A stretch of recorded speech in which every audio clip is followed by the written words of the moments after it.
Maqnezium orqanizmimizdə az olanda nə baş verir? Əzələlərdə ağrılar baş verir. Əzələlərdə axşamlar qıcolmalar baş verir. Əzələdə yorğunluq baş verir. Bax belə bir hallar baş verir.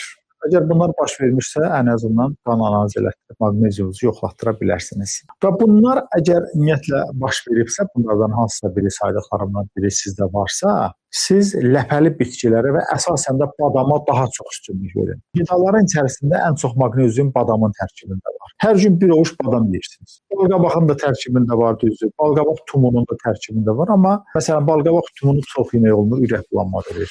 Amma badam rahatdır. Badam hər gün bir-iki ovuc yeyin. Ac qarnına çalışın yeyin. Ac qarnına yedikdə maqnezium daha çox mənimsənilir. Və ən əsas badamın xüsusiyyəti odur ki, məsələn tutalım bizim maqnezium olan tələbatımız bədəndə doydu. Yəni, bədənimizə heç maqnezium lazım deyil. Amma biz badam nə qədər yesək də bizə ziyan eləməyəcək. Çünki bizim bədənimiz oradan lazım olan qədər maqneziumu götürəcək. Amma biz maqnezium preparatlarından tutalım nəsə içiriksə əgər, ümumiyyətlə bunların ən yaxşısı maqnezium biçiklonatdır. Maqnezium biçiklonatın sorulma gücü 90%-ə qədərdir. Ona görə də bunu daha çox tərcih olunur həkimlər tərəfindən. Amma sizin bədəninizdə artıq maqneziuma tələbat tam bitəndən sonra bu dərmanın çox içilməsi sizə fəsad verə bilər.